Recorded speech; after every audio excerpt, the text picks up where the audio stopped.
Hello, hello. Good. So it's looks like you guys can hear me. That's awesome. Okay, Hi everyone. Hi everyone. as humanity extends its reach into the universe, we will most certainly need a multiplanetary currency, a fair currency that represents us all. That currency is Dogelon Mars. We are the Dogelon Warriors, a group of dedicated individuals who aim to assist and propel humanity into the next era. Join us on our mission to make Dogelon Mars the currency of the future, and welcome to the Dogelon Space. I am Sashant Aker, and today we have a guest in our space, Dane Gobel. Welcome. We already spoke a little bit here. So let's just go straight to the questions that we have. First and foremost is, of course, who are you? Would you like to introduce yourself to everybody? Sure. Yeah, I am Dane Gobel. The rumors are true.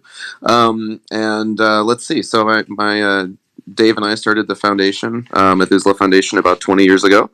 And there's an awful lot more details about myself. I'm not sure how much you want me to get into my personal life, but we've been doing the foundation for quite a long time. I'm a proud Dogelon hodler, and just very, very happy to be here. Thank you very much. Yeah, I don't think we should go into much personal details for sure. Okay. I'm married. I have a 3-year-old little girl who's a real sweetheart. I play guitar. I've been spending too much time over the last week playing Elden Ring. I don't know if anybody is playing that. And I'm excited Batman comes out a couple days from now. So, in other things. Uh, so we probably also have some new listeners in here in this Dogelon space. So would you like to explain what the Methuselah Foundation actually is? Sure. So it's a biomedical charity. Like I said, we've been around 20 years. 20 years ago, nobody ever really, or very few people ever talked about aging as a disease or the diseases of aging. They are kind of, just considered to be different sorts of things. And so when we first got started, a lot of what we were interested in doing was trying to change that conversation. And so that actually has actually happened, which is very nice for us to see. And so there's quite a bit more research and funding within that area of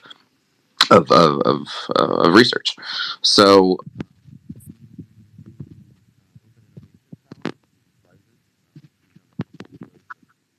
You get cut off there. I'm not sure. oh, sorry.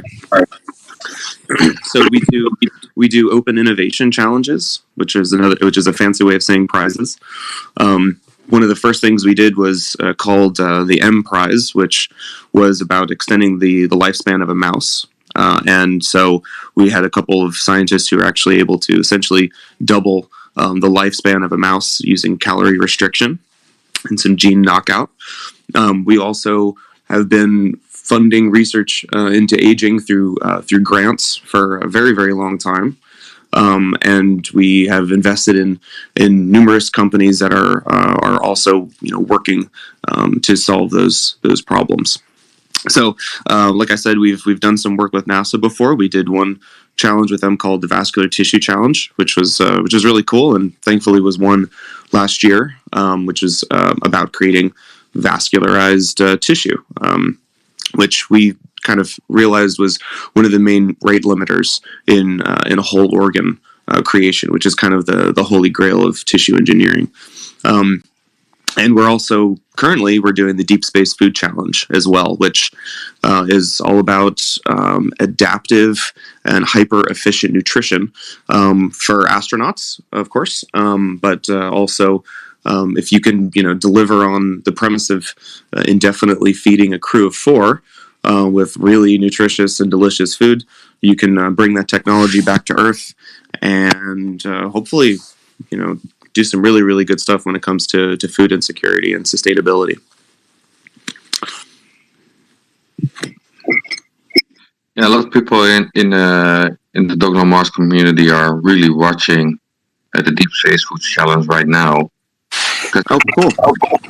Yeah, That's because great. we're introducing that as well, right? As the community with the NASA partnership. So that is a really, really nice addition there. Yeah, they're really good people. Oh, I'm sorry, I lost you for a second. Okay. And the Methuselah Foundation, seeing aging as a disease is, of course, a very novel idea, right? Because aging is definitely something that's just occurring simply because other systems in the start to wear out, right? So even like a car, you can extend the life of a car as well by proper maintenance or replacing parts, but it doesn't mean that the car has to die away or go to the junkyard, right? So Yeah, we like that idea. yeah, absolutely. And I think as we've gone on over the years, we were a bit more, I would say, structured in terms of how we did the research at the beginning. But we started taking more of a macro approach, I think, around 2010, which has made it much easier for us to be flexible and opportunistic in the way that we fund research. Sometimes you can get a little too structured and end up leaving really, really great stuff on the table. And so, yeah, we try to keep an open mind and just do a great deal of research and talk to subject matter experts and make sure that we're casting a really, really wide net and just so we can fund the right stuff.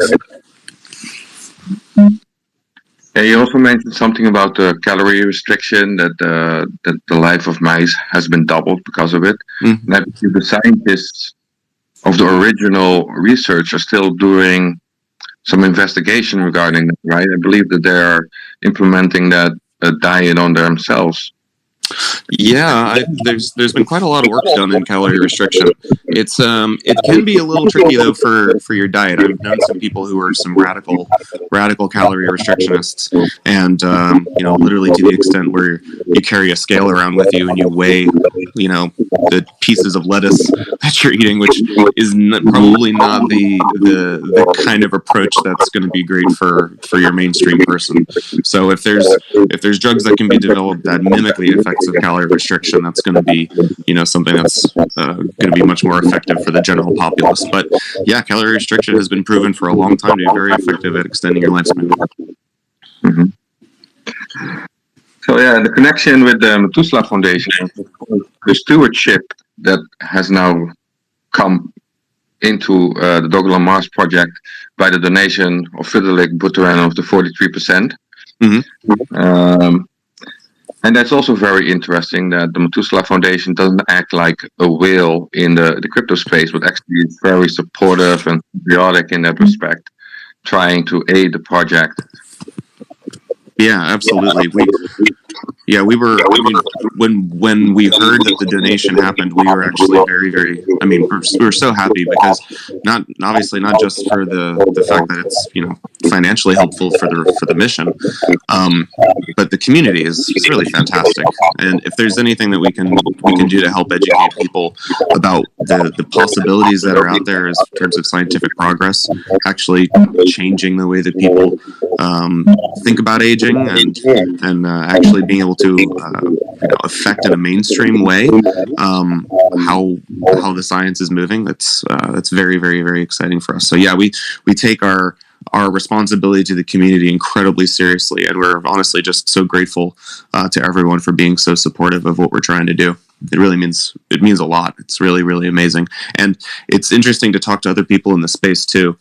Because sometimes they're a little skeptical at first. Some people get it immediately; they think it's amazing. Other people are a little bit skeptical, but it doesn't take very long for you to have a conversation with them and just explain, the fact that it's not just for the Methuselah Foundation, but for everyone who's doing research in this industry. This community is kind of rallying behind the mission, and it's just so exciting to see. And it's I think long term, it's really going to have a transformative impact on so many people. Yeah, I fully agree. And it's one of the main pointers why I, as a hodler as well, try to communicate the message as much as I can from the Methuselah Foundation, but also from the Dogelon Mars project. It's very double-sided what we have here, right? And it's like two sides of a coin. That's what I try to say. We have the Methuselah one side on the Elon part, and on the other side we have the Dogelon Mars project that is really in the blockchain part where the devs are trying to enhance and evolve there. And in between we have the community, the ring in between the two sides of the coin, and that's the glue. That's always how I try to explain it, because we have people inside the community that are very on the longevity part, and we have people inside the community that are very focused on the crypto. And together we have to try and make it all right. So yeah, I think that's really cool that in this specific instance with the stewardship, the foundation seems to be on both sides trying to make it work for everybody involved, not just for the Methuselah Foundation or for the Dogelon devs, but also for the community to pull everybody together. So yeah, I would like to applaud you guys for that. And to go on to your remark about talking with people about it, I also heard you on the Eat Denver conference. So that's also why you got invited to the Dogelon space, of course. So I would to talk with you on that for a little while. If you would like to tell us on how you experienced the seminars there, for example. Yeah, sure. It was East Denver was pretty crazy. It was actually the first crypto conference I've attended. So it was an interesting vibe. I mean, it was a combination of technical talks and just an enormous party. So like Tiesto was there, that sort of thing.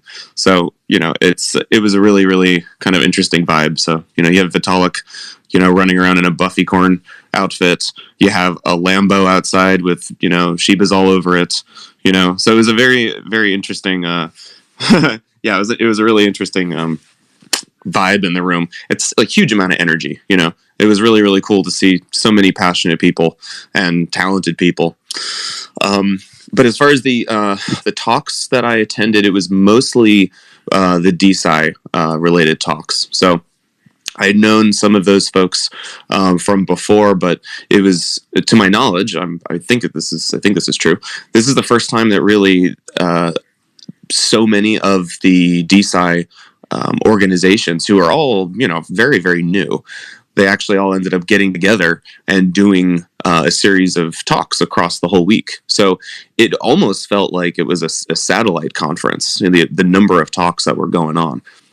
And so those were, I would say, the bulk of what I actually attended. But they had some amazing stuff, everything from different, from tech trees, So if anybody's ever played like Civilization before, or, even like, a skill tree in an RPG, it's basically, hey, how do we get from A to Z?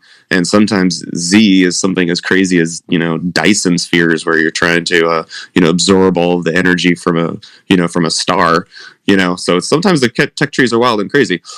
But also some of them are much more grounded. And so in particular, I was interested in one gentleman who was doing a longevity tech tree, and he did a fantastic job. Very, very, very, very thorough.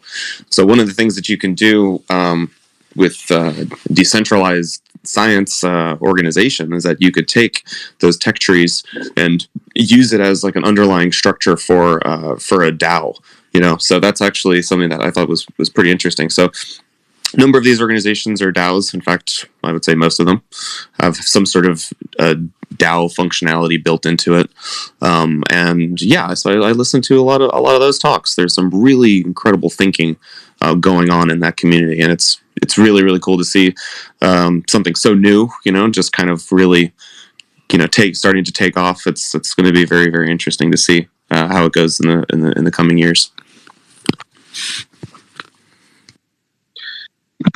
So decentralized science, I'm not sure everybody in this space know what it is, but it is based on utilizing the crypto blockchain either for voting on new technology or to peer review, for example, a journal.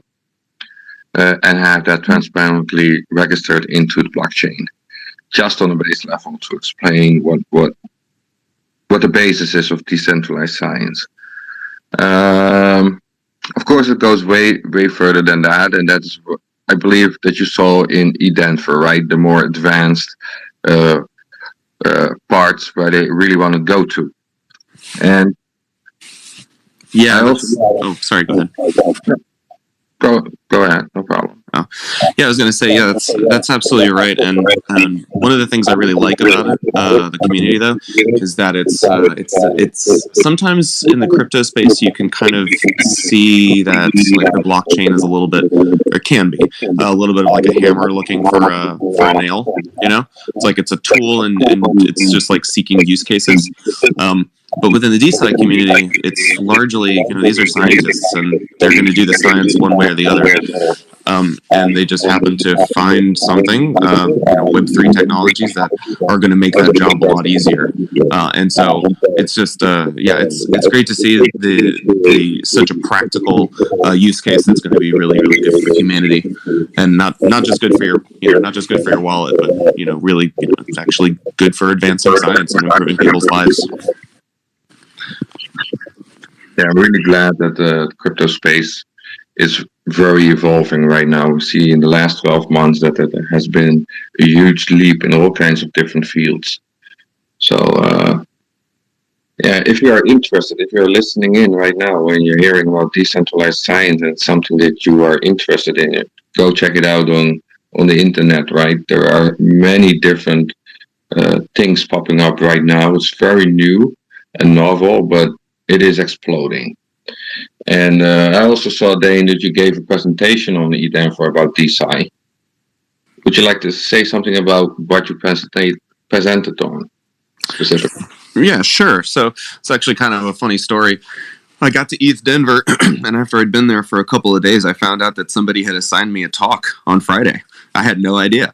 They even picked the title for me. They didn't tell me. I had a talk. They didn't tell me what time it was. I guess it's what happens when you have a decentralized conference.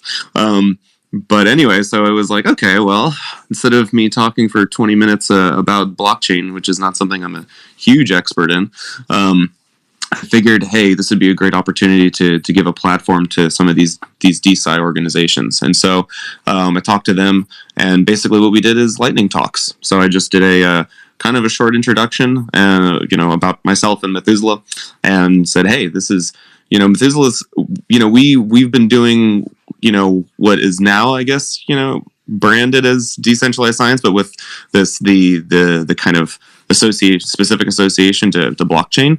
But, we open innovation challenges. That's kind of the old version of decentralized science, where you put out a bounty essentially, and you say to the scientific community, hey, whoever can figure out how to do this thing will get the prize. And so it ends up being, pretty decentralized, and a lot of information sharing and that sort of thing happens as also as a result of that.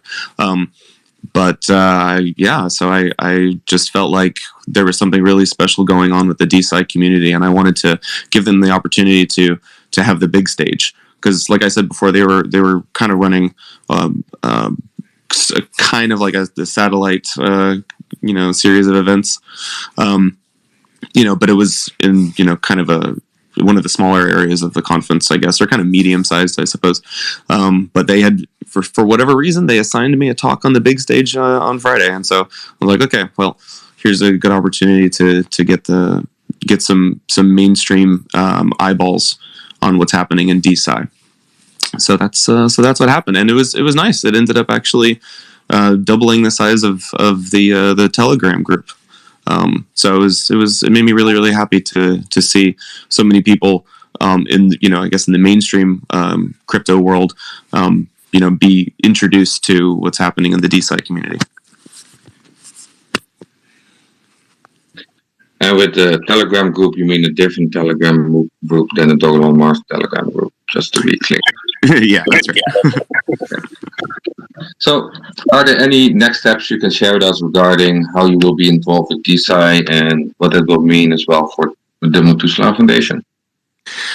There's a lot of stuff that's being notionally kind of kicked around. So, like I said before, it's a very new community, and there's so many different players. But it was a good opportunity to meet everyone. Spent a lot of time with those folks, and really just kind of dive deep into the different approaches, different use cases that they are looking into, and I'm pretty confident that we're going to be doing stuff that's DeSci related, and actually tied to the blockchain proper. But how those partnerships actually end up shaking out, it's unclear at this time. It's a little too early to say. But there's a lot of amazing work and a lot of learning to be done. So mostly at this point, it's keeping the relationships going and supporting however we can, and then continuing to work internally to figure out exactly how we want to approach that going forward. Awesome. And then I have one last question, and that's of course that everybody's waiting for. Is there something maybe you could share about what's up and coming between Dogelon Mars and the Methuselah Foundation, or maybe Dogelon Mars itself, right, from the devs, or is everything still very secretive? Well, I can't say too much, unfortunately, but the obviously May is coming up very, very, very soon, so we're going to be announcing things very, very, very soon related to that sort of thing. But it's not quite there. I mean, we know what we're going to do, but we haven't. We're not quite ready to announce, but definitely keep your eyes peeled. I think everyone's going to be really, really excited and happy with what we're going to do. It's actually really cool. I'm excited about it. So I can't. I mean, I would love to say it right now. It like kills me not to just like say stuff. So, but I need to stop talking or else I'm going to say something stupid. So I just can't wait, guys. It's going to be cool. Yeah, and just to explain what the May event is, in May the last year, the Methuselah Foundation said that they're going to take a year to talk and think about what they're going to do with the 43%. So I'm excited. I'm really excited what that is going to be. Right, there have been a few teasers that have been thrown into the community over the years. So I'm really excited what it turns out to be. So that being said, though, if you would like to stick around, you're welcome to. Normally the space takes about 2 hours, but if you want to tag out at some point during it, be my guest. There will probably be some questions from the audience as well at some point. But before we go into the questions from the audience, I would like to give Glastier the mic for a second. He has some items to share from the news. So go ahead. Yes, thank you very much.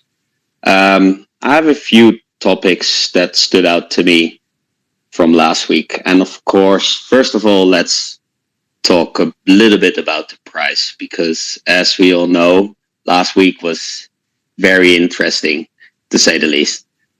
A lot of things happened in the world, which of course reflected back on crypto as well.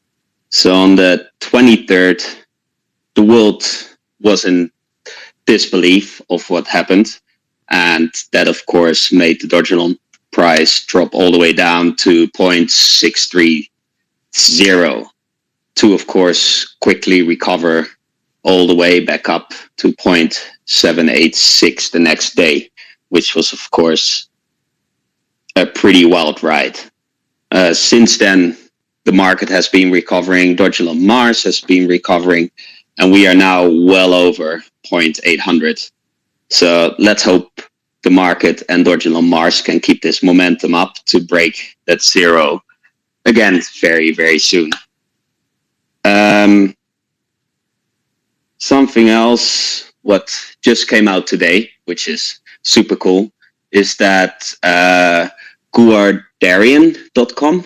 I'm not sure if I pronounce it right, because I've never heard of it myself, but they announced that they listed Dogelon Mars on their platform today. Of course, that's another one that's biting the dust, another one to add to the list, and the list, of course, just keeps on growing. After a little research, Guradarian is an Estonian registered exchange where you can easily buy and sell crypto without any registration, which is very nice. The only thing is KYC is required, but this is at most exchanges. If you're interested, go to guardarian.com. You will find a tweet on the Dogelon Warriors page as well with their announcement. And of course, always do your own research. Then the next item, what I found is that Dogelon Mars has blessed us again with their wisdom, with his wisdom this week. Of course, his tweets are always cryptic and always very smart. They're keeping us on our toes for what is to come next. And in times of fear, of course, it's very important we keep our mind clear and we work together as a team. And that time is, of course, now. And the last item I want to touch on, which I think is very important, is that most of us will probably have noticed that scammers have becoming very, very active again. These times of fear bring out the worst in some people, unfortunately. There are a few fake Dogelon Mars giveaways going on social media, on Twitter. I saw them on Telegram. I saw them. They're hopefully not going on anywhere else, but please do not fall for any fake giveaways. Giveaways are always announced on the official Twitter page. They will always be announced on the Telegram. So if you get a DM or whatever, don't fall for it. They're all fake. Of course, as well, with the situation in the Ukraine, scammers are very keen to jump on board there as well and trying to take your money. There are a lot of fake donation addresses going around. And if you want to donate, please always do your research and try to donate to only reputable charities. Always double check their addresses on different sources like their websites and social media. For this week, I think that's about it. And I hope that's informative, and I'll hand it back to you, Sarge. Thank you again for the news. And now I think it's time for the community. So if anybody has any questions for Dane or for us, just go ahead and request speakership and we'll let you come up. Right now, small caps is there. So I'm approving you right now. So when you have the ability, you can go ahead and say something. For everybody else, you are also going to be added as a speaker, but please wait until we call out your name before speaking up. Thank you very much.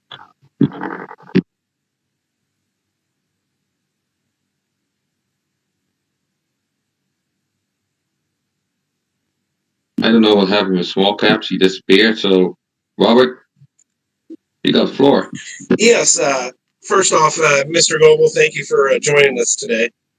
I have one question for you. I noticed on the when you were at the ETH Denver conference, and on the presentation, the introduction screen, you had the Elon logo up there.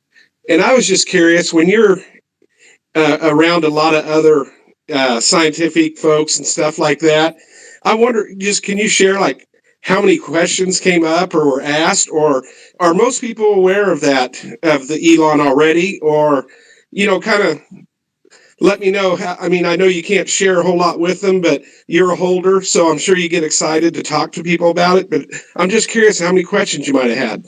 Thank you. Oh, sure. Yeah. Hey, Robert. Good to meet you. Yeah, gosh, let's see. So, I mean, you're at a crypto conference, so there's definitely a higher likelihood of people knowing what's going on. I think it's definitely like, what can I say?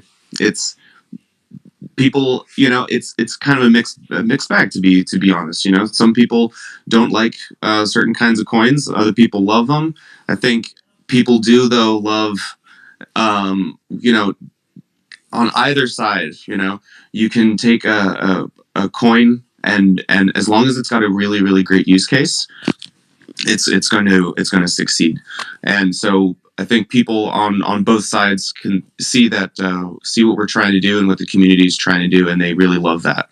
So even if they don't like what could be called a meme coin or something like that, they love that we're trying to have it focused around a mission.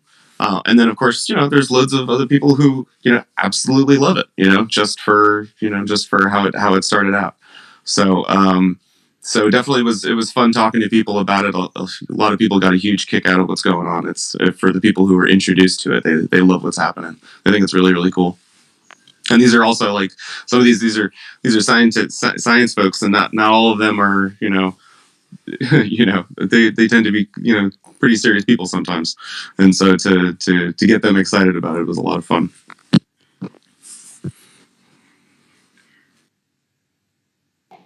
Hey Dan, I have a question. Now, with Methuselah Foundation and Dogelon, I mean, is there any other digital currencies that's doing what Dogelon is doing right now? As of Deep Space Food Challenge, the first intergalactic coin, and is like Dogelon Mars is a unique coin that other digital currencies that is not doing, correct? Yeah, it's very unique. I think also, too, as far as the fundamentals of it, in terms of the way that it was originally set up to be impossible to rug pull. And it was, the original inspiration was, the devs seeing so many coins and tokens out there that were being used to do some pretty ugly, nefarious things to their communities, and they wanted to change that. So from its original inception, it was already trying to do something good for people. And so, when Vitalik, gave us so much of it, the first thing that we wanted to make sure was that the devs were not, nasty people, and they were doing things for the right reasons. So we were very, very happy to see that. And then now that we're trying to do what we can in terms of both, you know, scientific research, longevity research, and doing whatever we can in the space world. Because obviously, space is a really, really great place to do experiments. Because if you get them wrong, you die. Space is very dangerous. It's also a great environment to create very, very specific experiments. And so, the more that we can do out there, so long as it impacts life back on Earth, it's something that we're always very interested in doing. So, yeah, definitely the partnership with NASA is something that we've been excited about for a long time, and now, being able to connect those dots for the Dogelon community is something that we're really excited about too. And I believe a lot more people in Florida. I mean, I looked at the winners of the Deep Space Food Challenge. Some of them is in Florida, which is just, it's a great thing to see. It's a great thing to see for this whole world. Thank you, Dane. Oh, of course, of course. Are you from Florida? Yes, sir. All right, man. Cool. Nice place. Thank you. Small caps. Yes, thanks for having me, guys. Dan, I got a question about the prize pool and the winners for the prize pool. Now, when they win, who maintains the patent rights? Like, so say if they come out with a scientific breakthrough, do they own the patent rights, the winners, or will that fall to Methuselah? Thank you. Yeah, great question. Yeah, so the IP is actually all entirely held by the teams. So it's a nice structure that NASA came up with. Definitely makes it a lot easier for more established companies to participate. So yeah, all the IP is retained by the teams, and NASA just, if anything, just reserves the right to negotiate in good faith for a license to it. So they just want to be able to essentially be these companies' customers.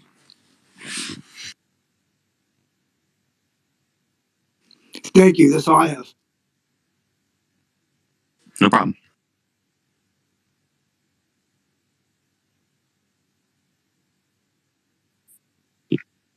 Paolo, go ahead. Mr. Gobel, hi, how are you? Thank you for being on the space. I have a question to ask you. Considering 90 the new 50, what would that cost the retailer in the future? Great question. I have no idea, but it would have to be something pretty inexpensive. I think as soon as you get to the point where you can argue that you've reached what can be called like longevity escape velocity or actuarial escape velocity, you get to the point where you've really reversed someone's aging to that extent. You have to be able to immediately have a plan for how you do it for everybody. You don't want a situation where it becomes like a billionaire space race kind of thing. Even though there's nothing implicitly or intrinsically wrong with that, because any kind of attention in an area and funding in an area is going to be good for the industry as a whole.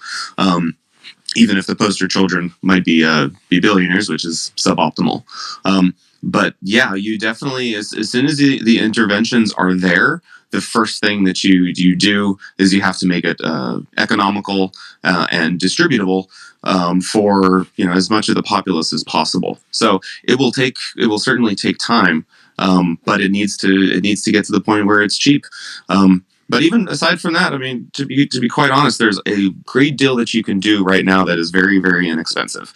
So without giving any kind of official medical advice, right, there's a fair number of things that can be done right now, which are pretty mainstream and understood to be life extending, like metformin, that sort of thing. I have a second question, yeah, if you don't mind. So I'm in the medical field, and I understand the theory of research, and it's questioning. When you're at these big events and you've got a lot of scientists there, some scientists will believe X, Y, and Z, and some of them won't. When a scientist approaches you and tells you that you cannot change somebody's biological clock, how do you answer that question? Well, I don't think. I mean, biological clock is one thing, but think you can. It's pretty easy to argue, honestly. No serious scientist is going to say that you can't do one of any number of the specific things, which then you can aggregate together and say, okay, that's what the goal is. You're kind of reversing age. But any scientist, they understand that these things are possible. And I think a lot of it has just honestly changed over the years. Like I said before, 20 years ago, it was almost an embarrassing thing for a scientist to talk about. We were talking about reversing aging. Just had people they thought the idea was either icky or embarrassing, and that's just in general changed a great deal. The paradigm has shifted quite a lot. So you're still going to have people that might argue over one thing or the other, like say overpopulation or that sort of thing, but there's a lot of arguments that are available to help move that conversation. And really honestly, like at least for myself, I always like it when people tell me I'm wrong. The more that I hear that, the more that you have an opportunity to learn something. So it's always nice actually when you talk to scientists, because they usually have really, really good questions, and they will tell you that you're wrong in a very specific way, which is really, really nice for finding opportunities for new things to research and new rabbit holes to go down. Thank you. And my last final question: 90 being the new 50. How long or how far do we project seeing that actually happening? Yeah, it's a great question. It depends on how you frame it. So, I mean, our goal is to get there by 2030. We're not specific about what subset of the population is going to be there, right? But we need to have a strong proof of principle at minimum that's going to be something that we certainly hope to see. And I personally, I mean, this is just my opinion, I think we're definitely going to see it in our lifetimes in terms of it being technically feasible. The question is, we live in a very, very complicated world. So how is it actually going to get out there? Those are different questions. But, once once you say the genie's out of the bottle, there's going to be probably quite a bit of pressure in order to make that available and economical for the masses. It's going to raise a lot of questions. It's not like it's going to be something overnight, that's going to just be some, silver bullet, sort of thing. It's going to be complicated. But I think that it's certainly technically feasible within our lifetimes, and in a very, very, possibly, I mean, hopefully this decade. I think we're going to definitely see a lot of progress. There's a lot of amazing things that are going on. Some of which I can talk about, other things I can't, but there's a lot of progress being made in the field. Great. I appreciate it. Thank you. No, for sure. Thank you.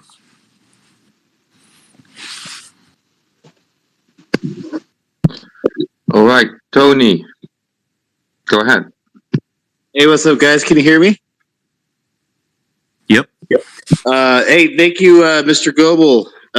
Super excited about Dogelon. Have invested a bunch. I'm super excited to see where it goes. This is not a Dogelon question per se, but just wanted to know what class you were playing as in Elder Ring. Awesome. Yeah, I think I'm the Vagabond, actually. Yeah, Vagabond. I'm looking forward. I'm fairly early on. I'm still kind of bouncing around, and, well, I don't want to give any spoilers to anybody who's playing. But, yeah, I'm still mostly in Limgrave, but I keep popping up in surprising locations. But at some point, I'm going to try out some power stancing, because I think they brought that back from Dark Souls, too. So I'm looking forward to that. How about you? I'm kind of just started out. I've been playing Destiny, Destiny Witch Queen, the Bungie game, recently, but I'm gonna get into Elden Ring here pretty soon. It looks so big. It looks so ginormous as far as just the world and everything. Oh, it's ridiculous. It's absolutely insane. And as far as open world games go, I mean, personally, I usually get really bored playing open world games because they kind of repetitive, and there's a lot of chores, hey, go to my basement and clean out the rats and stuff like that. And it gets a little tiresome, for me. Elden Ring is dense. It's absolutely ridiculous how much content they have crammed in there. I've never played anything like it in my life. Looks like there's a boss around at every corner, Yeah, no, it's absolutely ridiculous. I have no idea how they did it. There's so much stuff in that game. Right, man. Hey, man, be blessed. All right, you too. Talk to you guys later. Dane, I have a question to add to Paolo's first question.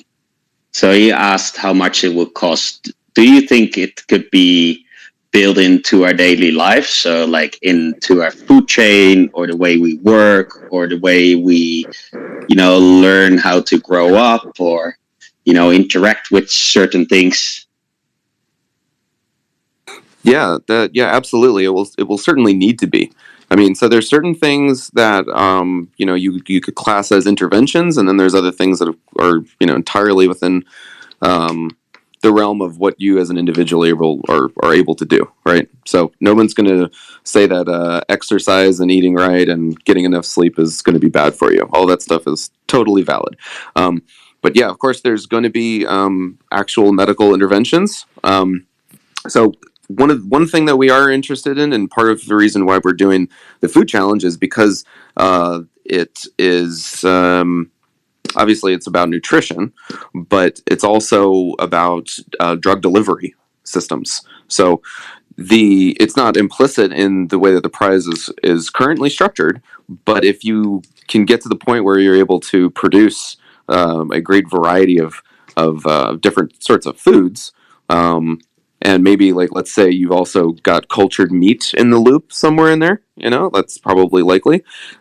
You're not terrifically far away from being able to produce drugs and human tissues at scale and in a decentralized fashion. So what was I going to say? Yeah, so for the food challenge, I mean, this is maybe getting a little bit more specific than you need, but it necessitates a very, very small, rather small device, something that essentially would be able to to fit into your kitchen, a couple of cubic meters, that sort of thing. Not very large, and it has to be able to produce calories, enough calories, and a great deal of variety for the astronauts. So it's a nice thing. It's a really, really challenging problem, and you really have to be able to produce such a huge variety of different sorts of things. So our hope is that after that challenge ends, that we might do something that is a follow-on that relates to specifically towards actual medicine, pharma production in a decentralized way. So I mean, it's still a long ways to go, I would say. But like you said, is this something that can fit into your daily life? It absolutely will. And not only does it have to fit into an individual's daily life, but it has to fit into society as a whole. So the way that we handle all of these things is not terrifically efficient, both in terms of how drugs are developed and how they actually end up getting to market, but also how they're distributed and how equitable is that distribution. So this is actually a huge problem, and there's many different ways of approaching how you want to attack it. But you have to move the needle. You have to make it economical for the companies that are doing this work. You have to put pressure on them to change the way that they approach things. And the end result is hopefully that this is something that's economical and distributable to to the masses, and it just becomes almost invisible to your daily life. Yeah, that's awesome. I think that makes sense. Yeah, I hope I mean I feel pretty good about it. I'm really glad that the food challenge is going the way it is, because it's definitely gonna help us, I think, in the future when it comes to distributing the innovations that the other side of our work is actually doing. Sorry if that's way too verbose. I kind of my brain left my head for a moment or two. No, that makes a lot of sense to me, because to me it feels like this source of food is a big issue, and a lot of ways how we produce things is a big issue as well. So a lot of chemicals are used, a lot of overproduction, which means that not the right nutrition comes in the food and all those things, which cause, of course, a lot of issues for a lot of people. Yeah, that's right. And also, I mean, if you do your job right when it comes to the food production, to really do it in a decentralized way, it also has to be adaptive. So this isn't officially part of the rules for this challenge, but if you have a food production or nutrition production, medicine production sort of situation, it would be really fantastic if it could measure exactly what its end users actually needed moment to moment. There's nothing that would prevent you from measuring, like the metabolites in your breath and stuff like that, and actually changing the food that's being produced. Keep track of the biometrics of the individual, and maybe introduce some sort of medical intervention within the food itself, either like in some sort of microdose format or a macrodose format. I mean, the closer that you can get to having, I kind of think about it sometimes like it's like farm to table, except the farm is like, in your kitchen. It's just like a few feet away from you. But you could do the same thing, once you get to that point, you can do the same thing with medicine. And so it becomes really a holistic process where, food and medicine are kind of one and the same, and everything that you eat and take into your body is optimized for your health moment to moment. So it's a pretty radical, maybe a little grandiose, maybe a little nuts, but I think it's something that we will hopefully, I think we'll see it to one extent or another in our lifetimes for sure. Just a question of how far reaching it is and how quickly you can get it distributed to everybody. But I think it's going to happen. I think that's very interesting, especially for the people that actually need it a lot. Yeah, absolutely. Yeah. Let's continue with some other people. So, Robert, go ask your question, and then I'll hand it over to some new ones. Yes. Thank you again, Mr. Gobel. I had thought of some more questions, so sorry about that. I do love the fact that you guys state that this isn't a short-term project; it's a long-term project, and obviously medical and science is not going to go away in the next decade or the next century. So, and I feel like this relationship or partnership, as you want to say, with our token is amazing, and I can only see it growing from here. And I would think financially we'll all benefit from that, but we'll have to see how that goes. But really, I have two questions. But one question is, as NASA is starting to move away from basically private companies are really moving into the space industry, and I was just curious of have you guys been looking at or already making a plan or communications to operate with these private space companies? Not specifically talking about any specific company, but how difficult is that going to be to continue on with a relationship with the space industry market? Thank you. Oh, cool. Thanks, Robert. Yeah, that's a great question. Yeah, we actually know a great number of people from private space, incidentally. So especially when we started doing the food challenge, we made a real concerted effort to make sure that we knew everybody that we could get our hands on. So we actually have a lot of good relationships with people at different private space companies. So sure, like Axiom and Blue Origin and SpaceX and Redwire and iSpace and Voyager Space, like you name it, we have relationships with those folks. Lots of good people in the space industry. Thank you for that answer. That's awesome. It's good to know that, obviously. My other question is, if you can answer and if you can't, that's fine.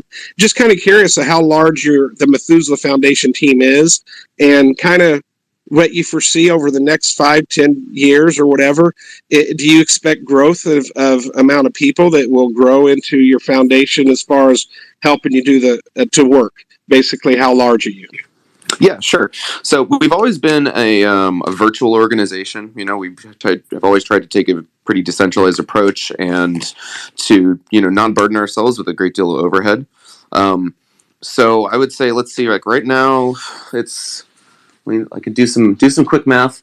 I'd say between contractors and volunteers and employees, we're hitting somewhere in the 20s, like around 20 or so, something like that.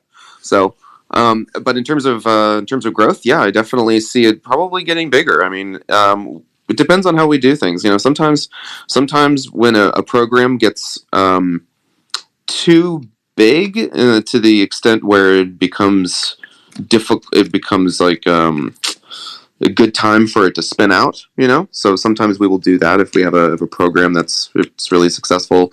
It's better for it to go and spread its wings and do its own thing.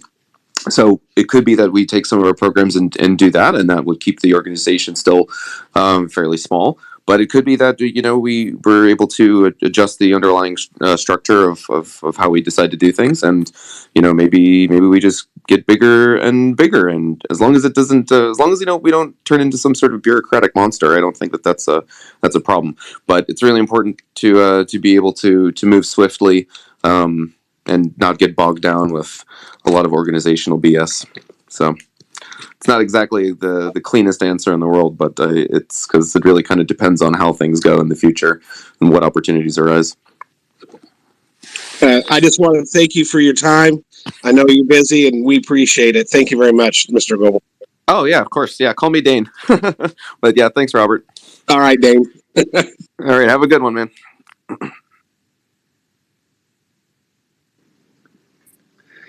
Hey guys, can I ask a question? It's Sharky White here. Yeah, go ahead. Thanks for joining, Dane. One of the things that really excited me about this project was the association with the foundation, and I think the combination of the foundation and the community is extremely powerful. If let's say in a year's time we had 1 million holders, let's say, and there were up to 200,000 active monthly users on the Dogelon Mars, following Dogelon Mars, obviously you've got potentially a huge resource there that the foundation could tap into. And obviously that's already starting to happen. The community are starting to talk about the mission token, which I think Sergio maybe triggered that, the idea that we should start talking about it as a mission token, which I think was picked up pretty well. And this is only a kind of like thinking out loud type question, but if you, as a foundation, decided, okay, well, we've got, from our side, we've got the scientists and the research and the academia. From the community side, you've probably got obviously a more crypto-based audience who are probably a little bit younger, who maybe have different objectives. How would you, if you've got this kind of huge following from the Dogelon Mars community, how are some of the ways, and this could be to anyone, by the way, but I think Dane in particular would be interesting. How would you like to use that as a resource? And so, for example, would you like the community to be picking up on each of your individual initiatives and partnerships and doing memes? Or would you like us to do more sort of, try to do a little bit more in-depth following of your partnerships? And again, it's just I'm not saying there's a right or a wrong answer, but you might at the moment go, actually, I'd be more interested in steering the community towards this sort of direction. Oh, wow. It's a great question. It's hard to say. I think, communities tend to understand themselves the best, can self-organize, and they understand where their greatest strengths lie, So I wouldn't want to put necessarily put like words in the mouth of the community or anything like that. But I think that the hope is that, like you mentioned, we have a lot of scientists and academia sorts of folks on our side.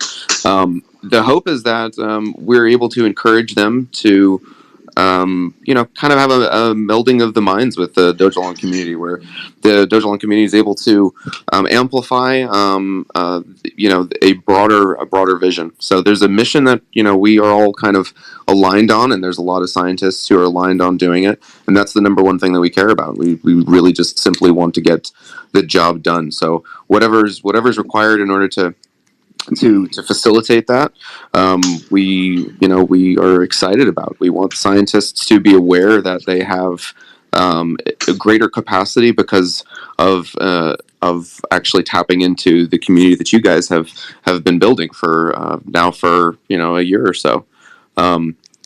So yeah, it's not the clearest answer in the world. Is I don't have a specific. No, don't worry. I mean, it's something that it's kind of, I've been thinking about it a little bit, and I just thought, a long time ago, I did this kind of meme of a carrot taking off, a giant carrot taking off into space, and obviously a scientist might look at that and go, what are these guys on? And you kind of go, again, there might not be any right or wrong answers right now, but it's kind of like, obviously the community tends to come at it at a more kind of main playful level, which to a mass audience is probably the way to go. But the M Foundation the M Foundation may decide, actually, we do want to appeal to a mass audience, let's do more of that type of stuff. Or actually, no, this could embarrass us in front of the scientists. Do you know what I mean? It's kind of. Oh yeah. No, I got you. No, I don't. I'm not worried about that at all. I think being able to communicate effectively is really kind of almost the number one thing. If people don't understand what you're trying to accomplish, either from an aspirational or a technical point of view, they don't have the language in order to be able to convey to others, why they're doing what they're doing, why they're trying to look for grant funding, why they're trying this thing versus the other thing. So memes are absolutely fantastic at providing like narrative shorthand that's easily communicated and communicable, right? So I'm a huge fan of memes. I love memes. I love memes. Memes are great, and we, it's very difficult sometimes to convey these sorts of topics to people. So the faster that you can get to having the faster that you can get to being able to have a more in-depth conversation with people, the better. And I mean, memes are just about fantastic for that. So meme it up, man. Go nuts.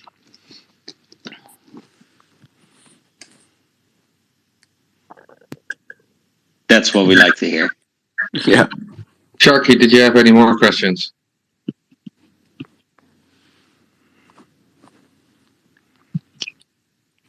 Okay, I guess not. So let's move on to the second one, the other one. Doc, are you still there?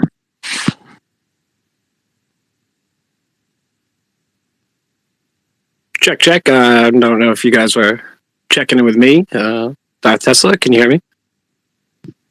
Yes, we can hear you. Oh, fantastic. Well, good evening, ladies and gentlemen of the Dogelon Mars community and the crypto space right now. Thank you for having me. My name's Dave.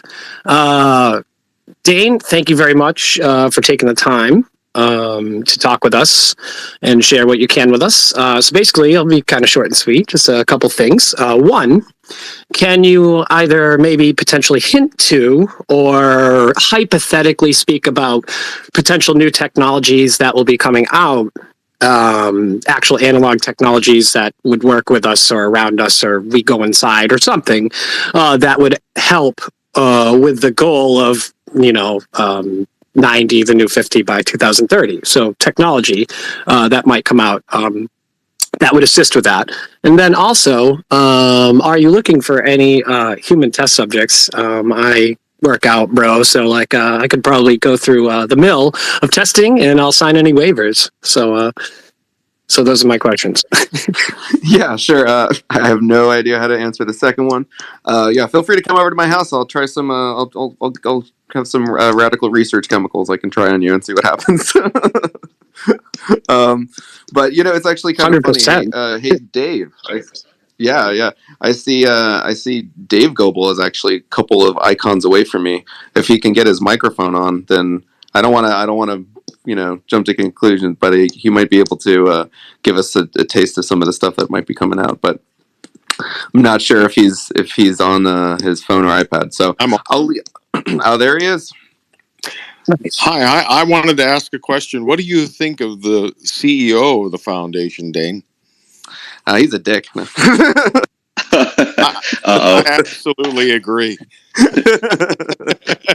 Hey, thanks for sharing some of your DNA with me.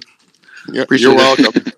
I think they should go to a private conversation, guys. Yeah, as far as what's coming down the pike, after the vascular tissue challenge was won, which was really wonderful and amazing, we actually proposed that to NASA. And so when the vascular tissue challenge was completed, they asked us, what do you think we should do next? And the obvious answer was to go straight to create a new organ, but that's actually a very large problem. So there's an intermediate space that could make a huge, massive difference in the rate at which new drugs and medical interventions are actually approved. So imagine you've got a really, really, really long hose, and at the end of the hose is a kink. Who cares how good the hose is? The water isn't going to get out. Well, that's the way the drug approval process is today. And so it costs $30 million just to do on a single drug preliminary testing on animals.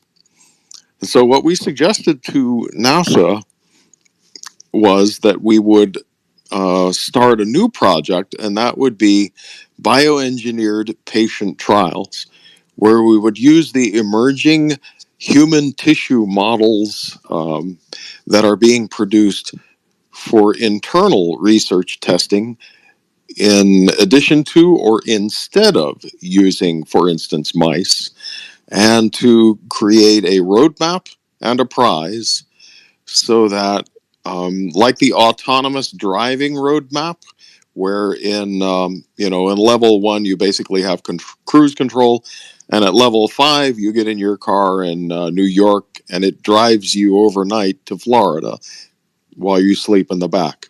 So we have actually created a roadmap like that, and we've invited the scientific community, the relevant scientific community, to join a workshop to bring it to version 1.0.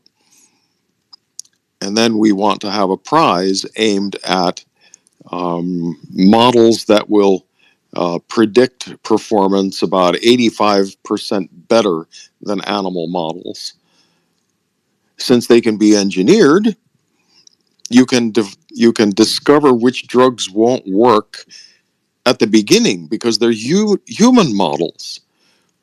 95% of drugs that work in mice will never work in humans, which is a shocking statistic.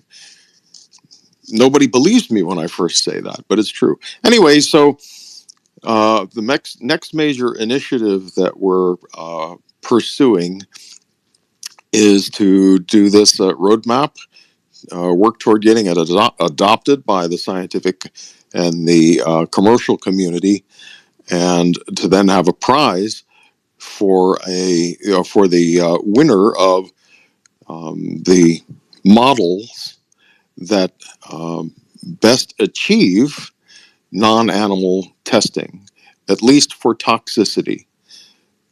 So, for example, Vioxx was a drug that came out in the 90s, and it ended up killing more people than in Vietnam, died in the Vietnam War.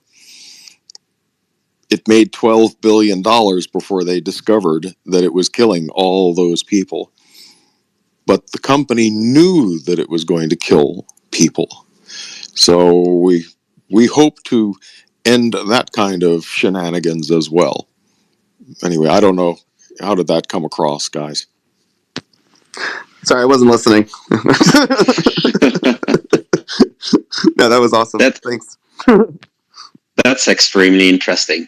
So now that sparked my interest because you said that NASA came with the idea for you guys to create this contest to get bioengineered tissue. Right. Why is NASA so interested in bioengineered tissues? So first I want to make a disclaimer in that NASA has not approved what we're doing. They asked us what they should do next, and whether or not they end up taking our advice is a different issue. We're going ahead anyway because it will be crucial to make our 2030 timeline. But why is NASA interested in bioengineered tissue, which they absolutely are? Well, they have never actually traveled with humans to Mars, and they have never had settlers on the moon. And so it makes sense to them to test the effects of deep space on tissue models, bioengineered tissue models using human tissues first, so that they can find out what's going to happen. No one's ever done it before. And I mean, if you think about it, you wouldn't want to send an astronaut to Mars if they're going to be microwaved in the first 3 weeks. Nobody really knows. Once you get outside the magnetosphere of Earth, what's going to happen. So they need this information. So for them, it's... Sorry. Go ahead, Serge. Couldn't they use the bioengineered meat that we currently have from cows and sheep? It needs to be human. Human. Do you see why? Yeah, I do see why. It's the same probably with the mice, because everything that's tested on the mice takes, like you said, 90% of what is tested on mice doesn't apply to humans. So probably that's the same. That's it, exactly. So yeah, you want to know exactly what would happen to humans. Now, if they're going to take cows to Mars, I guess they'll want to test cow tissue as well. But I don't see them having any cows on Mars for a while. People need their milk, though. Well, that's why you have cell culture. You don't need to. Cows are very, very heavy. That's the rumor, anyway. So no, you you grow the tissue, and you can grow the milk. There definitely is not going to be. I would be very shocked if we end up with livestock.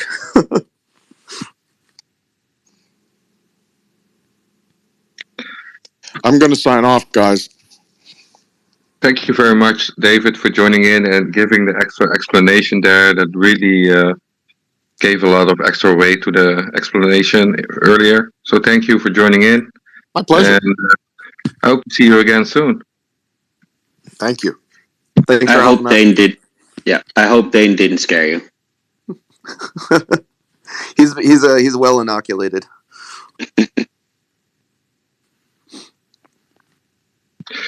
All right. So, Dart, Tesla, you're still here. I'm assuming that you might have an extra question there before we move on to the next person. Throw it in here. Yeah, sure. How you guys liking the cartoons? How you liking the memes in the community? I mean, I love it. I love making my NFTs and memes and cartoons and stuff like that. To me, it's probably the funnest thing of this whole community. And so I just want to see how much you guys love it. Yeah, totally. I love it. I love memes. Memes are the best. So yeah, keep them coming, man. They're really cool. I love the comics especially. Those are nice. I'd love to see more of them.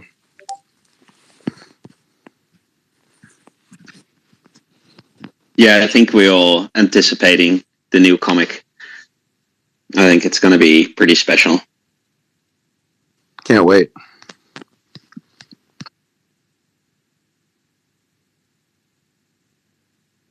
Well, that's all I got, guys. Thank you for the time to speak. And I'll see you guys on all the platforms. Thank you very much. Have a great night, everybody. You too. Yeah, thanks for joining. Paolo, go ahead.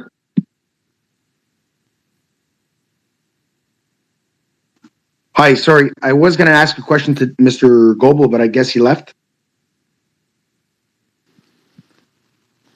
He's there if he wants to hop back on. No. I mean, What's the question?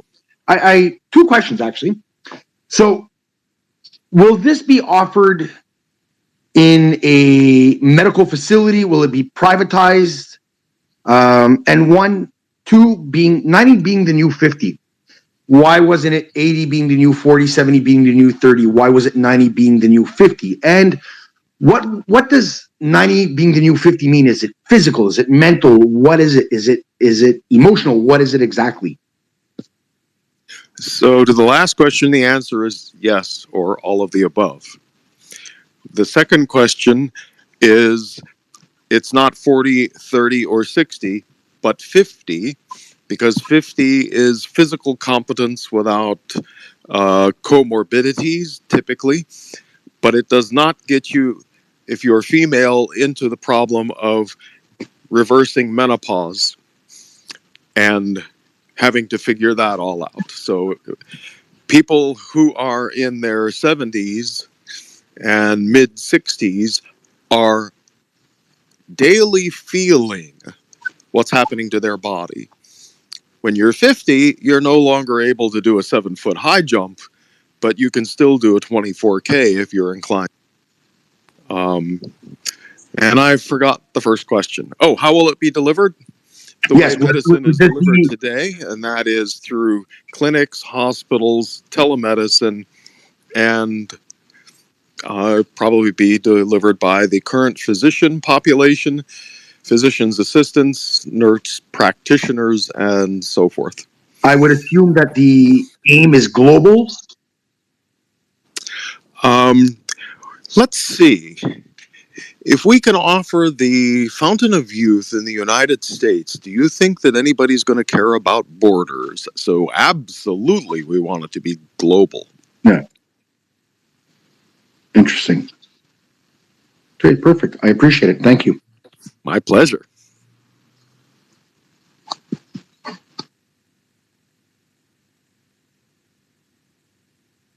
All right, Dogelon Army.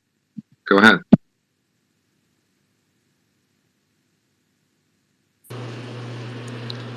I just wanted to give a shout out to all the people that put cities on the mission, but also just want to speak a little bit about the mission.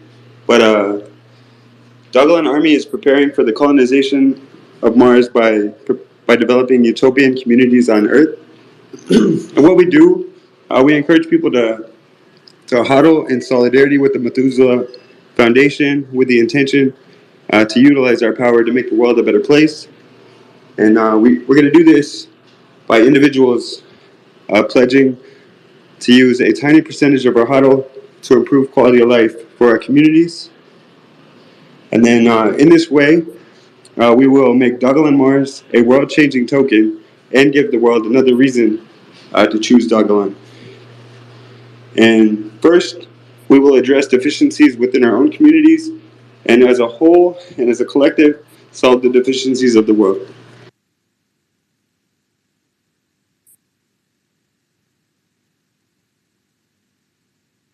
Thank you so much, Dogelon Army.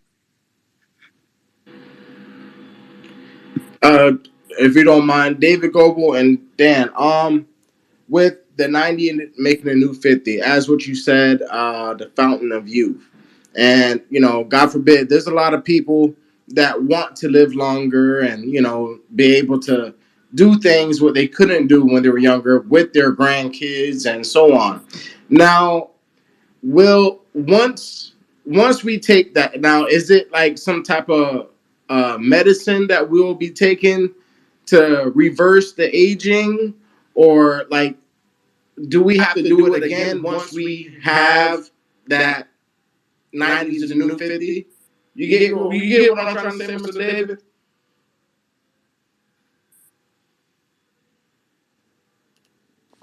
Oh, I think he might have dropped off for a second. Could you repeat that again? Okay, like with the making 90 to the new 50, is it some type of medicine that we'll be taking, or will we be in a lab? Like once it gets approved, like will we need to do that again to have that fountain of youth after we get that it's hard to say, honestly. Right. So we really don't know, and it's also the kind of thing where it may not be indefinite. We really can't say. So it's really kind of like you think about it's really a collection of probably different interventions which are emblematic of what we're trying to accomplish. But what those end up actually being is difficult to say. But it's probably not going to look wildly different than what you have right now. I mean, right now there are already drugs that, like metformin, which do extend your lifespan, and so probably over the course of time will be something along those lines, and then just will keep kind of push, moving the goalposts, I guess you could say, as more interventions become available. But it could be any number of different things. Right. Thank you, Dan. And it's like, if only people really understood, like, the world, there's people who do want to live longer and want to, see their great grandkids. Basically, I'm looking at the making 90 to new 50 generational health. Yeah, that's a great way to look at it. I mean, I think that one of the greatest tragedies, I guess you could say, of humankind is the fact. I mean, if anybody who's had someone close to them, get very old and they have their mind start to fail in particular. It's a very, very sad thing to see. And it's gosh, I mean, even you could think about humanity itself as something that almost has, you could call it something like almost like generational dementia, where you forget the past, and it's simply because the people who were there are no longer around, or they have, or their mental faculties are no longer what they were. So I think about, as a society, the more knowledge that you can have, and the more firsthand knowledge that you can have, the better it is for everyone. So that's personally something I really, really hope that we're able to move the needle on. So I really appreciate that comment. I mean, nobody wants to see their family suffer. Nobody wants to see anybody go through that. So it's one of the it's one of the oldest problems. It's like the first problem, really, when you think about it. But you guys are really pushing this out, and really, like, I mean, yeah, there's other companies that are trying to do it, but you guys are doing something that can change a lot of people's lives in this world globally. And it's like, what is it? People wish they had more time. They wish they had more time. There's other parents that work 24/7 that didn't have the time to do this with their kids. It's just like, it gives more. It's beneficial to a lot of people to go on to this science of making 90 to new 50. Thank you guys for what you guys do. Oh, no, thank you so much for supporting what we're trying to do. It really is a pretty audacious goal. So the more help that we have, the better it is. So thank you so much. We appreciate it. Yes, sir. Thank you. You bet. So, Dane, I know we're running low on time, but Krypton has been trying to get on for a little while to speak to you. So, do you have another moment for his questions? Yeah. Sure, absolutely. I gotta go actually grab my kid from daycare in a few minutes, but absolutely. Go ahead, Krypton. Yeah, Dave. I got a question about the use case of Dogelon. Is your foundation open to declare and accept Dogelon Mars as a method of payment? And my second question is, how close are you with the dev? I'm not asking you to disclose them. I know they want to be anonymous, but if you are close with the devs, do you know if they have any plans of any other use case projects that they're working on, like the X-Elan and how soon it's coming? And my third question is, should X-Elan come out, does the Methuselah Foundation plan on staking Dogelon and receiving the rewards in X-Elan and then going forward and using the X-Elan or whatever you receive? That way it doesn't affect the price of the token. I know you guys are going to do everything very responsibly. I mean, we are with you all the way. So, yeah, that's all I have to ask. Cool. Yeah, thanks. So in terms of, let's see if I can work my way backwards. So in terms of staking, it's not clear until it actually comes out what would be most appropriate. To my understanding, that it can kind of mess up the economics if we were to be too aggressive with something like that. So I really can't comment on that until we know exactly what it's going to end up looking like. As far as the devs go, yeah, we're close to the devs. They're good people, and I can't, unfortunately, I can't say what their, what some sort of, release timeline is for anything that they're up to. And what was the first question you asked?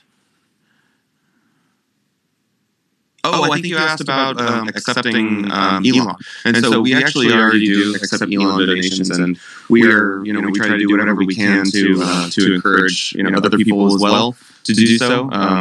Something that we've talked about internally a little bit is, we would love to see a world where, certain, cutting edge industries are actually transacting more frequently, perhaps in a B2B kind of ecosystem with Elon. We really believe in the possibilities that this token has, and the more that we can expand the community, not just regular folks like you and I, but also bringing in larger corporations who are doing really transformative, making transformative products or doing transformative research. The more that we encourage them to be involved as well, the better things will be over time. So we try to do whatever we can to expand the ecosystem.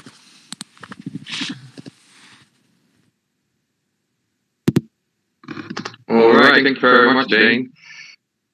It's a pleasure to having you on here. And thank you very much for all the answers. Clarified a lot of things. And maybe in the future will you join us again. Cool. Yeah. Thank you guys so much for having me. I hope I was somewhat articulate. I'm not the best public speaker in the world, that's for sure. So yeah, thanks so much for having me. And yeah, of course, happy to come back anytime. You guys are awesome. Awesome, thank you very much. And I think we all have that. We're not really public speakers, right? We're just community members here, so no formal trainings. Yeah. Clubhouse and Twitter Spaces is suddenly turning everyone into public speakers, so it's a good practice, right? Yeah, for sure. All right, cool, guys. Well, thanks again so much. I'm gonna go grab my kid from daycare, so I'll talk to you guys soon. Good luck. Thanks. All right, toodles. Bye.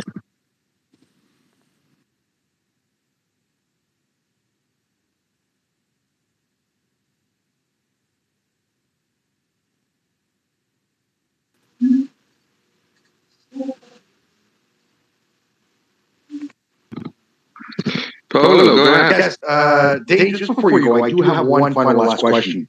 Full of questions, sorry about that. Can you tell? He's already gone. He's already gone? Yeah. Okay. All right. I guess that settles that. Thank you, though. All right. So if there are any more questions or remarks, just request the speaker. And otherwise, we're going to close this Dogelon space.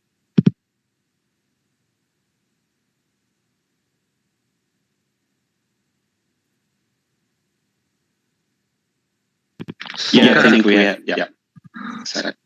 Hey, Dogelon Warriors. Hey, man, I appreciate you putting this together and getting Dane and Dave here, dude. Like, the community really needed that, man. So, major applause to you, and thank you very much, man.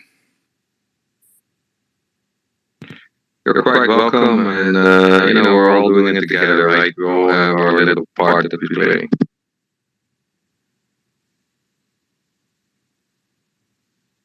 Yeah, and I think for next week, we have something exciting going as well. Something very different, but exciting. Yeah, that's going to be fun. That's going to be fun for sure. Yeah, and I hope we can keep them coming. Yeah. So we can say a little bit on it though. It has nothing to do with the Methuselah Foundation. So we're going to move a little bit more in the crypto side instead of the longevity side. So that's going to be a completely different flavor to this specific space. Tony, I just added you as a speaker. Go ahead. Yeah, I just wanted to ask, or actually I kind of observed when he was talking about Dogelon, he pronounced it Dogelon or Dogelon. Did you guys catch that? Yeah, I think I did. And I admit I do the same at times. Okay, I just wanted to, some clarity on how it's pronounced because, if he's saying Dogelon, I mean, I don't know. It seems like it should be pronounced that way, but I don't know. So on the first website, it was announced as Dogelon. Okay. So that's how they want us to pronounce it. Because Doge or Dogelon or Dogelon, that doesn't really work in the dev minds. But it's so easy to just go Dogelon. One other thing that kind of makes me excited is that he did say that they were working with other space agencies, including SpaceX, and that kind of got me a little excited, with the possible ties to Elon himself. So could be a thing.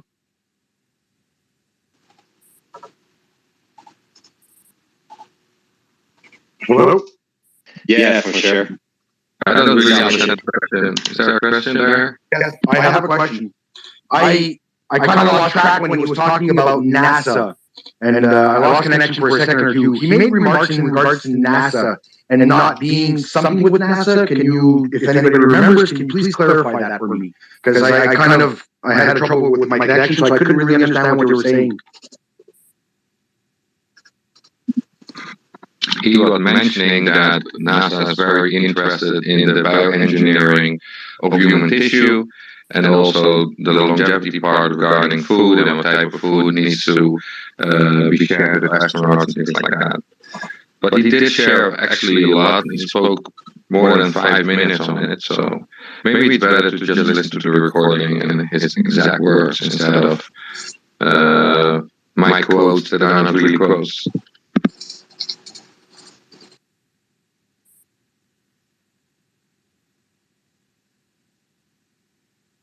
All right, Tony, do you still have any questions? No, guys, man, I really enjoyed that. And it was really cool to hear both of those guys, and I think this is going to be very special. Whether it's now or a year from now, I think it's going to blow up. So anyhow, you guys have a good day. Thank you, man. You too. Dogelon Army. Yeah, I just wanted to say, check out the mission at dogelonarmy.com. And if you're interested in adding a city, just send us a Gmail. All right, man. Thank you very much. Natasha, go ahead.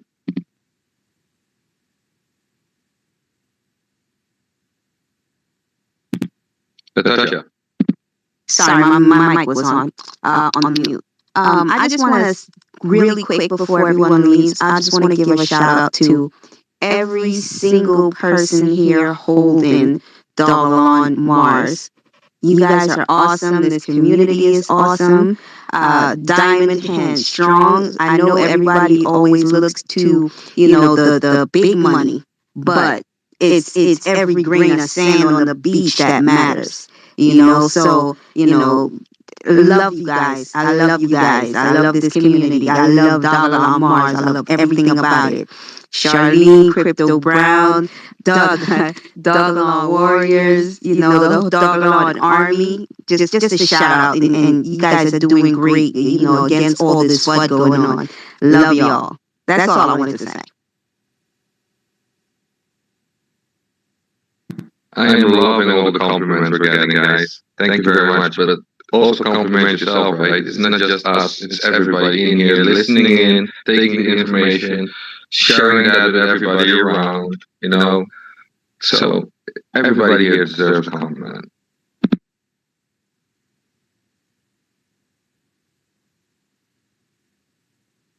Elon Marshall, go ahead.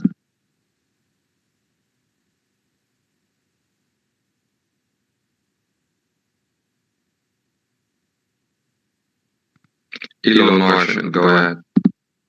Sorry, my speaker was on mute. I want to first thank you, Dogelon Warriors, for allowing me to come in. I know I haven't been able to get in to introduce myself and to the community due to my schedule, working and taking care of my father. But I do appreciate everybody in the community for all the work that they've been doing, putting in. Charlene, Crypto Brown with their accurate information, the ones that are putting everything together, and the community that's actually giving everybody pieces of information for everybody to put in to send to the new investors that are invested into Dogelon. I've been an investor since 3 weeks after it was launched, and I was skeptical at the beginning when I first purchased, but once things started blowing up, and it was amazing how quick everything was just put together, with exchanges being put on exchanges and platforms and whatnot. Sorry, I'm out of breath. I was running around. It just caught more of my attention to buy more. I do hold a lot.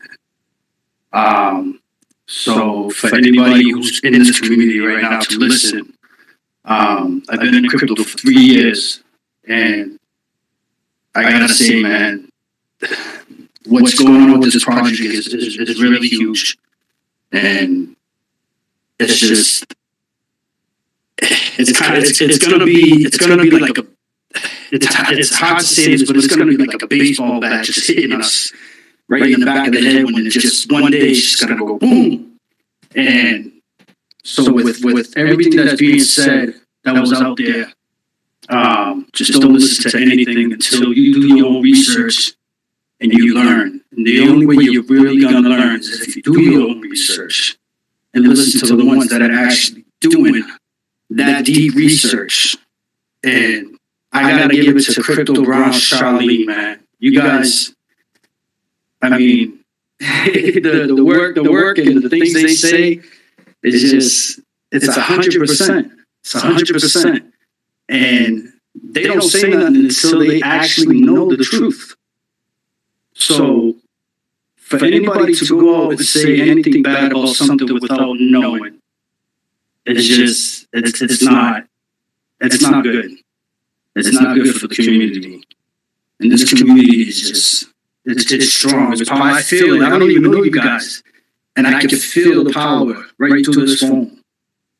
And so with that being said, please excuse my absentee for the spaces that we have. I take care of my elderly father 24 hours a day, going back and forth to work, breaking my ass. And, I want to give a shout out to Dogelon Army for what he's put together, this project, putting cities on the map. It's great. It's amazing. I do have a lot of ideas. I do have some things that I'm trying to work on. I'm not going to put it out there until it's official, and I do have a couple people that I'm teaming up with to get some things together to make this blow up even more. But I do want to come in and let you guys know. Obviously, this community is just crazy. It's crazy. It's not many people coming in, but again, it's only a year old. It's only a year old, and yeah, we just had another exchange. We just got put onto another platform. So just you guys be prepared. It's coming. Thank you.